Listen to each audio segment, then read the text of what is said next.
5-бөлүм. Иордандын ар жагында деңиз тарапта жашаган аморлуктардын падышалары жана деңиз жээгиндеги Канаан падышалары Исраил уулдарынын алдында алар өтүп кеткенче Теңир Иордан суусун агызбай тартып турганын угушканда жүрөктөрү түшүп Исраил уулдарына каршы турууга кайраттары калбай калды. Ошол учурда Теңир Жашияга мындай деди: "Таш бычактарды жасап, Исраил уулдарын экинчи мертебе сүннөткө отургуз." Жашия таш бычактарды жасап, сүннөт дөбөсү деген жерде Исраил уулдарын сүннөткө отургузду. Исраил уулдарын Жашия сүннөткө отургузганын себеби бул: Мисирден чыккандан кийин согушка жарактуу эркектер чөлдө келе жатканда кырылып калышкан. Мисирден чыккан эл сүннөткө отургузулган, бирок Мисирден келе жатканда чөлдө төрөлгөндөр сүннөткө отургузулган эмес. Анткени Мисирден чыккандардын согушка жарактуулары Теңирдин үнүн укпай койгондору кырылып бүткөнчө Исраил уулдары 40 жыл чөлдө жүрүштү.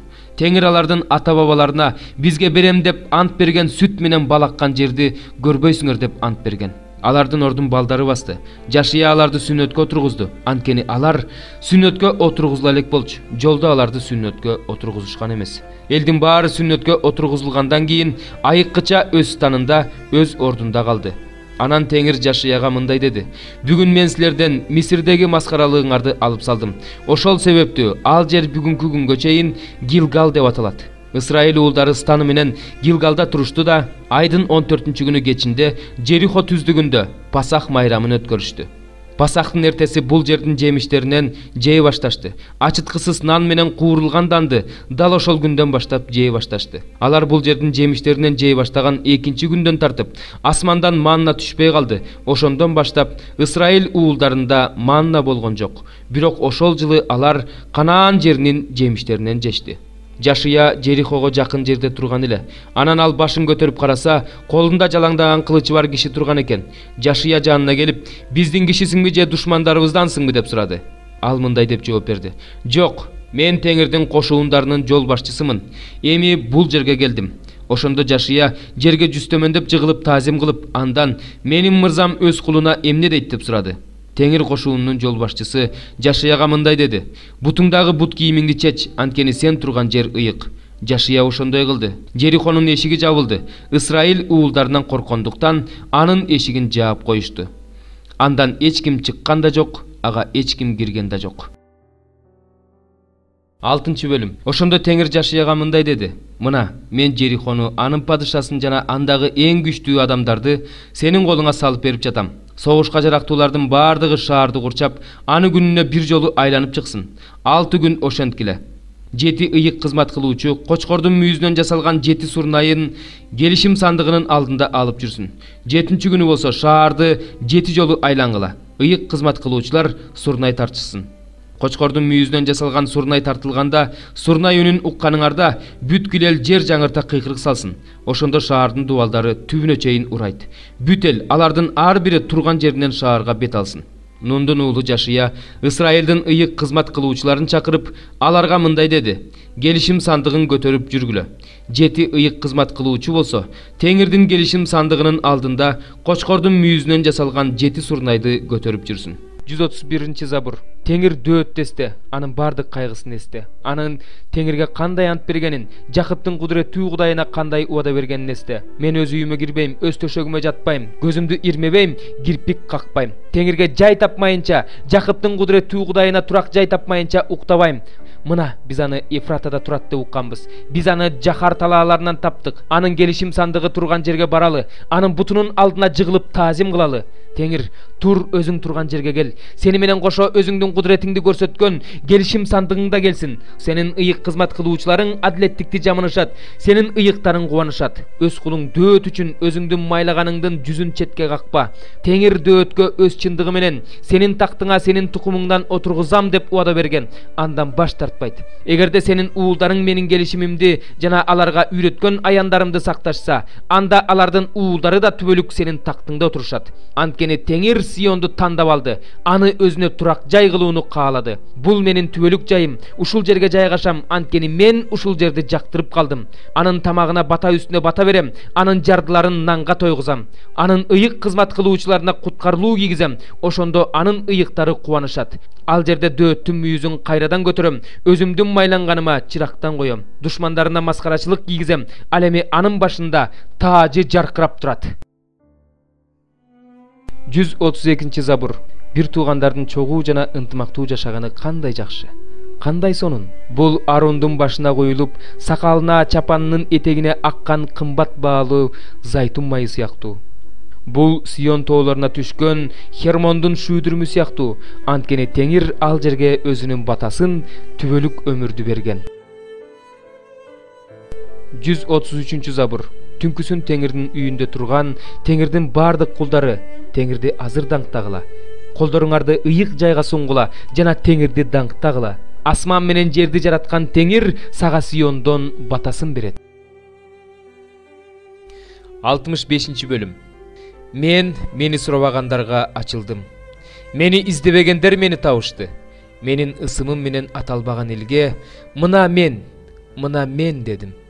Мен баш ийбеген, жаман жол менен жүргөн, өз ойлору менен жүргөн элге, токойлордо курмандык чалып, кыш үстүндө жыпар жыттуу зат түтөтүп, мени дайыма ачууланткан, мүрзөлөрдө отурган, үңкүрлөрдө түнөгөн, чочконун этин жеген, идиштерине жийиркеничтүү тамак бышырган элге бир күн бою колумду сунуп турдум. Ал эл токто, мага жакындаба, анткени мен сенден ыйыкмын дейт.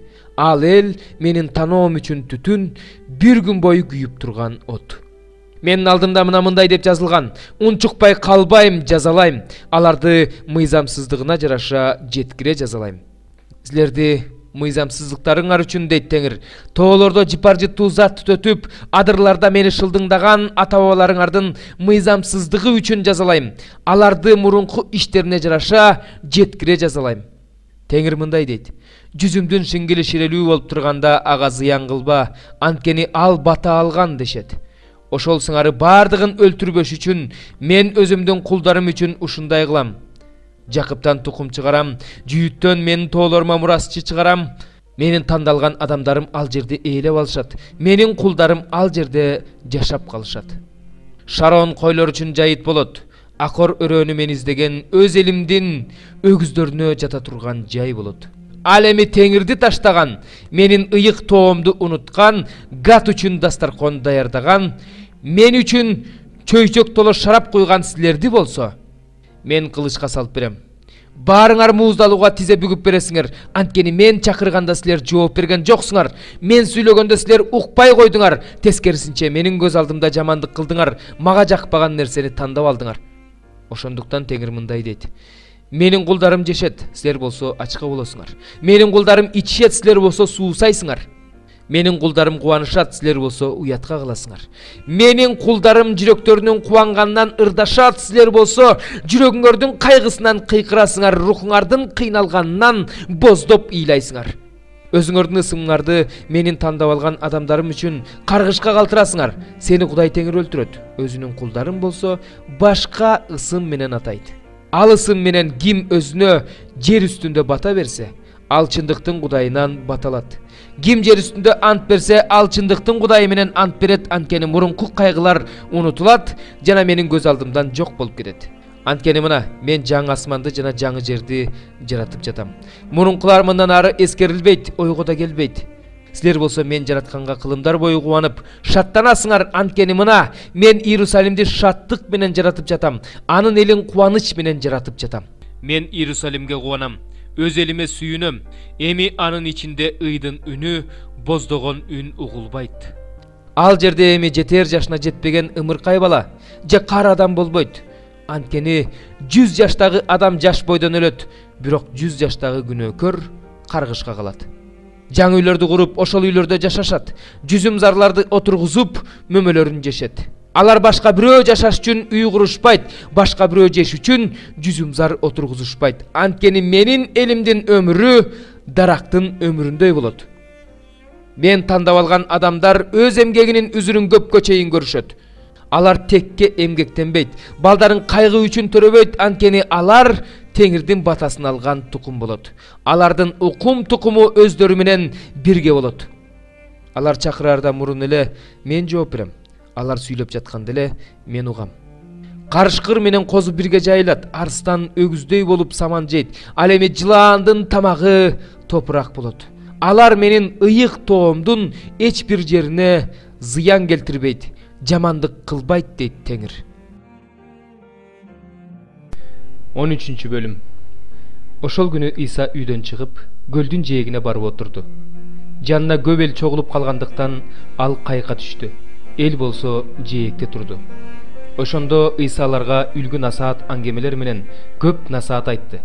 Ал мындай деди: себүүчү үрөөн себүү үчүн чыкты. Ал сээп жатканда кээ бир үрөөндөр жол боюна түштү. Канаттуулар учуп келип аларды терип жеп кетишти. Кээ бир үрөөндөр топурак аз, таштак жерге түштү. Жердин кыртышы жука болгондуктан алар тез эле өнүп чыкты. Бирок күн чыкканда соолуп, терең тамырлай албай куурап калды. Кээ бир үрөөндөр тикенектин арасына түштү. Тикенектер өсүп, аларды басып салды. А кээ бир үрөөндөр жакшы топуракка түшүп, бири 100 эсе, бири 60 эсе, бири 30 эсе түшүм берди. Кимдин кулагы бар болсо ал уксун. Шакирттери жакын келип Исадан: эмне үчүн сен аларга үлгү насаат аңгемелер менен сүйлөп жатасың? Деп сурашты. Иса аларга мындай деп жооп берди: силерге асман падышачылыгынын сырларын таанып билүү мүмкүнчүлүгү берилди. Аларга болсо берилген жок. Анткени кимде бар болсо ага дагы берилет, анда мол болот.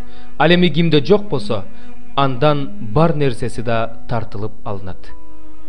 Аларга үлгү насаат аңгемелер менен сүйлөгөнүмдүн себеби, алар карап турушса да көрүшпөйт, угуп турушса да угушпайт, жана түшүнүшпөйт.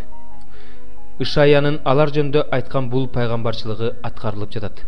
Кулагыңар менен угуп турасыңар, бирок түшүнбөйсүңөр. Көзүңөр менен карап турасыңар, бирок көрбөйсүңөр. Анткени бул элдин көкүрөгү сокур болуп калган, кулагын жаап, көзүн жуумуп алган. Ошондуктан алардын көздөрү көрбөйт, кулактары укпайт, түшүнүшпөйт жана айгыш үчүн мага кайрылышпайт. Ал эми силер көзүңөр менен көрүп, кулагыңар менен угуп турганыңар үчүн бактылуусуңар. Силерге чындыкты айтып коеюн. Көп пайгамбарлар жана адил адамдар силер көргөндү көрүүнү каалашкан, бирок көрүшкөн жок. Силер укканды угууну каалашкан, бирок угушкан жок. Эмесе себүүчү жөнүндөгү үлгү насаат аңгеменин маанисин угуп алгыла. Асман падышачылыгы жөнүндө сөздү угуп, бирок түшүнбөгөн адамга амал көй келет да анын жүрөгүнө себилгенди уурдап кетет. Жол боюна түшкөн үрөөн мына ушуну билдирет. Таштак жерге түшкөн үрөөн муну билдирет. Адам сөздү угат да дароо кубаныч менен кабыл алат. Бирок сөз анын жүрөгүндө терең тамырлай албагандыктан ал адам туруксуз болот. Сөз үчүн кайгы же куугунтук болгондо ал дароо баш тартып кетет. Тикенектин арасына түшкөн үрөөн муну билдирет. Адам сөздү угат, бирок бул дүйнөнүн түйшүгү жана байлыкка азгырлуу сөздү басып салат да сөз жемиш бербей калат. Жакшы жерге түшкөн үрөөн сөздү угуп түшүнгөн адамды билдирет. Ал 100 эсе, же 60 эсе, же 30 эсе түшүм берет. Иса аларга дагы башка үлгү насаат аңгеме айтты. Асман падышачылыгын бул нерсеге салыштырууга болот. Бир адам өз талаасына жакшы үрөөн септи. Эл уйкуда жатканда анын душманы келип, буудай арасына отоо чөптүн уругун сээп кетти. Буудай башалып калганда отоо чөптөр да өсүп чыкты. Ошондо үйесинин кулдары келип: "Кожоюн, сен талааңа жакшы үрөөн сеппедиң беле? Бул отоо чөптөр кайдан пайда болду?" деп сурашты. "Муну душман кылды" деп жооп берди үйеси. Кулдары: "Эгерде кааласаң биз барып аларды жулуп таштайбыз" дешти. Бирок үйеси: "Жок, отоо чөптөрдү жулам деп буудайды кошо жулуп аласыңар. Тим койгула, орок маалына чейин экөө чогуу өсө берсин. Орок маалы келгенде мен орокчуларга адегенде отоо чөптөрдү оргула да боо кылып байлап өрттөп жибергиле. Буудайды болсо менин кампама жыйнагыла деп айтам" деди. Иса аларга дагы мындай үлгү насаат аңгеме айтты. Асман падышачылыгы талаага себилген сары кычыданын окшош. Ал уруктардын ичинен эң кичинекейи болсо да өсүп чыкканда бардык өсүмдүктөрдөн чоң болуп дарак айланат. Канаттуу куштар учуп келип анын бутактарына корголошот. Иса аларга дагы мындай үлгү насаат аңгеме айтты. Асман падышачылыгы камыр ачытыш үчүн 3 ченем унга салынган ачыткыга окшош. Иса булардын баарын элге үлгү насаат аңгемелер менен айтты. Ал үлгү насаат аңгемесиз сүйлөчү эмес. Пайгамбар аркылуу айтылган сөздүн аткарылышы үчүн ушундай болду. Менин оозумдан накыл сөздөр чыгат. Дүйнө жаратылгандан бери жашыруун болуп келе жаткан сырларды айтып берем. Иса элди таратып жиберип үйгө кирди. Ошондо шакирттери жанына келип, талаадагы отоо чөптөр жөнүндөгү үлгү насаат аңгеменин маанисин бизге түшүндүрүп берчи дешти. Иса мындай деп жооп берди. Жакшы үрөөн сепкен адам бул адам уулу. Талаа болсо дүйнө. Жакшы үрөөн асман падышачылыгынын уулдары, отоо чөптөр шайтандын уулдары. Отоо чөптөрдү сепкен душман бул шайтан. Орок маалы дүйнөнүн акыры, орокчулар болсо периштелер. Отоо чөптөр орулуп өрттөлгөндөй эле бул дүйнөнүн акырында да ушундай болот. Адам уулу өз периштелерин жиберет. Алар күнөөгө түрткөн бардык нерсени жана мыйзамсыздык кылгандарды анын падышачылыгынан алып, жалындап күйүп турган отко ыргытат. Ал жерде ый жана тиш кычыратуу болот. Ошондо адил адамдар өздөрүнүн атасынын падышачылыгында күн сыяктуу жаркырашат. Кимдин кулагы бар болсо, ал уксун. Асман падышачылыгы талаада жашырылган казынага да окшош. Бир адам аны таап алып кайра жашырып койду. Барып кубанганынан колунда болгондун баарын сатты да ал талааны сатып алды. Асман падышачылыгы асыл бермет издеген соодагерге да окшош. Күндөрдүн биринде ал кымбат баалуу берметти тапты. Анан барып колунда болгондун баарын сатты да ал берметти сатып алды. Асман падышачылыгы ар кандай балыктарды кармаган чоң торго да окшош. Тор балыкка толгондо аны жээкке тартып чыгарышат да, отуруп алып жакшы балыктарды идиштерге салып алышат. Ал эми жамандарын ыргытып жиберишет. Дүйнөнүн акырында да ушундай болот. Периштелер келип, адилетсиздерди адилеттүүлөрдөн бөлүп алып, жалындап күйүп турган отко ыргытышат. Ал жерде ый жана тиш кычыратуу болот. Иса шакирттеринен булардын баарын түшүндүңөрбү деп сурады. Алар ага түшүндүк деп жооп беришти. Ошондо ал шакирттерине, ошондуктан асман падышачылыгы жөнүндө насаат алган ар бир мыйзам окутуучу өз казынасынан жаңыны да эскини да алып чыккан үйесине окшош деди. Иса бул үлгү насаат аңгемелерди айтып бүткөндөн кийин ал жерден кетти. Өз жерине келип синагогаларда элди окута баштады. Эл таң калып мындай деп айтып жатты: мындай акыл менен мындай күчтү ал кайдан алган? Бул жыгач устанын эле уулу эмеспи? Мунун энесинин ысымы Мариям, бир туугандары болсо Жакып, Жусуп, Шимон жана Жүйүт эмеспи? Карындаштарынын баары биздин арабызда эле жүрүшөт го. Ал мындай акыл менен мындай күчтү кайдан алган? Ошентип алар Исаны кабыл алгылары келген жок. Иса болсо аларга: пайгамбар өз жеринен, өз үйүнөн башка жерде урматталат деди. 58. Алардын ишенбестигинен улам Иса ал жерде кереметтерди көп көрсөткөн жок.